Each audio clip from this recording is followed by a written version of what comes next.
ابلیس کی نسل کی ابتدا جس جن سے ہوئی اس کا نام ترانوس کہا جاتا ہے۔ ترانوس ابلیس سے 1,44,000 سال قبل دنیا پہ موجود تھا۔ ترانوس کی نسل تیزی سے بڑھی کیونکہ ان پہ موت طاری نہیں ہوتی تھی اور نہ بیماری لگتی تھی۔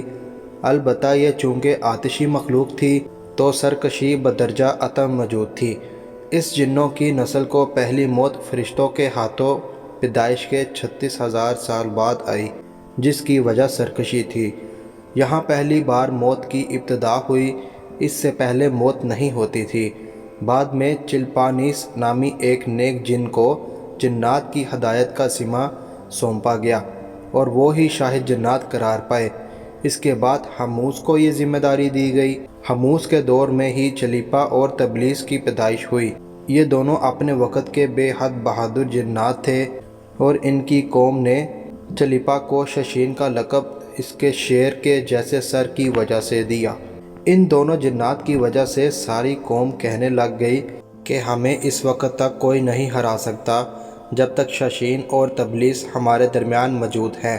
ان دونوں کی وجہ سے قوم کے جنات آسمان تک رسائی کرنے لگے اور تیسرے آسمان پر جا کر شرارت کر آتے تھے۔ ایسے میں حکم الہی سے فرشتوں نے ان پر حملہ کیا اور عبرتناک شکست دی۔ اسی دوران جب اسرائیل علیہ السلام کو ابلیس نے دیکھا تو سجدہ میں گر گیا۔ ابلیس شروع سے ہی ایک نڈر اور ذہین بچہ تھا۔ اس میں باپ کی بہادری اور ماں کی مکاری کوٹ کوٹ کر بھری ہوئی تھی۔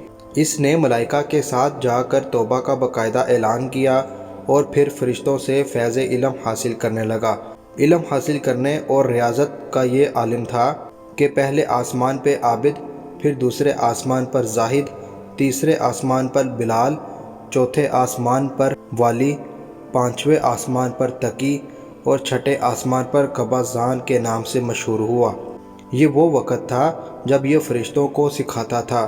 ساتویں آسمان پہ ابلیس بقائے نور میں رہا۔ ہفت افلاک کے سب ملائکہ کا معلم قرار دیا گیا۔ یہاں تک پہنچ کر ابلیس نے اپنی عاجزی اور ریاضت کی انتہا کر دی۔ کم و بیش ابلیس نے 14,000 سال عرش کا طواف کیا۔ یہاں اس نے فرشتوں میں استاد، سردار اسرائیل کے نام سے شہرت پائی۔ کم و بیش 30,000 سال مقربین فرشتوں کا استاد رہا۔ ابلیس کے درس و وعظ کے میعاد کم و بیش 20,000 سال ہے۔ فرشتوں کے ساتھ قیام کی مدت کم و بیش 80,000 سال ہے۔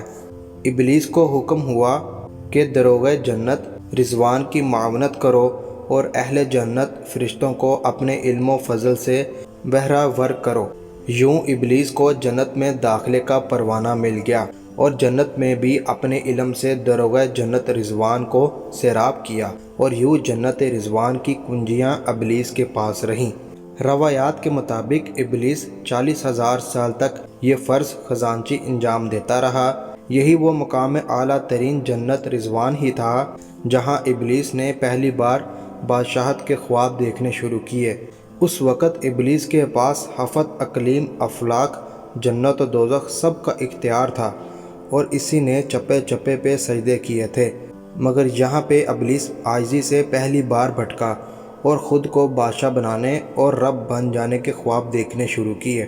کئی ملائکہ کے سامنے ربوبیت کی بابت بات بھی کی، مگر ملائکہ کے انکار کے سبب چپ ہو گیا اور یوں نظام چلتا رہا، مگر اس سب سے اللہ تعالیٰ کی ذات بے خبر نہ تھی۔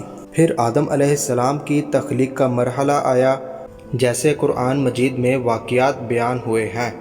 ابلیس آدم علیہ السلام کو جزو جزو مرحلہ وار مختلف اقسام کی مٹی سے تخلیق ہوتا دیکھتا رہا اور چپ رہا، مگر جیسے ہی اسے یہ معلوم ہوا کہ یہ آدم علیہ السلام اللہ تعالیٰ کا نائب ہے تو اس نے واویلا کیا، عبادات اور اطاعت کا واسطہ دیا، پھر طنز کیا کہ مجھ جنتی عبادت کس نے کی ہے، اور آدم علیہ السلام کو سجدہ کرنے سے انکاری ہوا۔ تب اللہ تعالیٰ نے کہا، نکل جا شیطان مردود۔ لعنتی قرار پانے کے بعد ابلیس نے اپنی عبادات اور ریاضت کا رب کریم سے عوض مانگا، جس پر اللہ تعالیٰ نے ابلیس کو ایک وقت معلوم تک مہلت فراہم کی، جس پر ابلیس نے اولاد آدم کو صراط مستقیم سے بھٹکا کر اپنی پیروکار بنانے کا دعویٰ کیا۔ جس پر رب کریم نے فرمایا کہ جو متقی اور پرہیزگار ہوں گے تو ان کو گمراہ نہیں کر پائے گا۔ ابلیس کے اس لعنتی کام میں اس کے 5 ساتھی تھے۔ صبر، اس کے اختیار میں مصیبتوں کا کاروبار ہے جس میں لوگ ہائے وویلا کرتے ہیں، گریبان پھاڑتے ہیں، منہ پہ تمانچے مارتے ہیں اور جاہلیت کے نعرے لگاتے ہیں۔ اور یہ لوگوں کو بدی کا مرتکب کرتا ہے اور بدی کو لوگوں پہ اچھا اور پسندیدہ کر کے دکھاتا ہے۔ مسوت، یہ کذب، جھوٹ اور دوزخ پہ مامور ہے جسے لوگ کان لگا کر سنیں۔ یہ انسانوں کی شکل اپنا کر ان سے ملتا ہے اور انہیں فساد برپا کرنے کی جھوٹی خبریں سناتا ہے۔ داسم، یہ آدمی کے ساتھ گھر میں داخل ہوتا ہے اور گھر والوں کے عیب دکھاتا ہے اور آدمی کو گھر والوں پہ غضبناک کرتا ہے۔ ذکنیور، یہ بازاروں کا مختار ہے، بازاروں میں آ کر یہ بددیانتی کے جھنڈے گاڑتا ہے، بازاروں میں برائیوں اور فحاشی پہ ورگلاتا ہے۔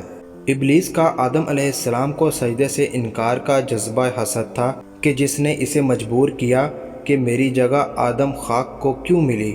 یہ اس کا جذبہ تکبر اور غرور تھا کہ میں اعلیٰ ہوں، اور اس ایک سجدے کے انکار کی بات نہیں تھی، بات اطاعت سے سرکشی کی تھی، شرک کی تھی۔ ابلیس نے دل میں خود کو رب مان لیا تھا۔ اسی شرک عظیم کی بدولت ابلیس تا قیامت رسوا لعنتی ٹھہرا اور اولاد آدم کو بھٹکانے کے لیے آزاد قرار پایا۔ حاصل نتیجہ یہ ٹھہرا کہ رب کریم کو انسان کی عبادات، عاجزی، علم و دانش سے کچھ غرض نہ ہے۔ رب کریم صرف دیکھتا ہے کہ دل میں اطاعت و فرما برداری کتنی ہے۔ اسی بنیاد پہ تقویٰ اور پرہیزگاری کے درجے قرار پاتے ہیں۔ حوالہ جات۔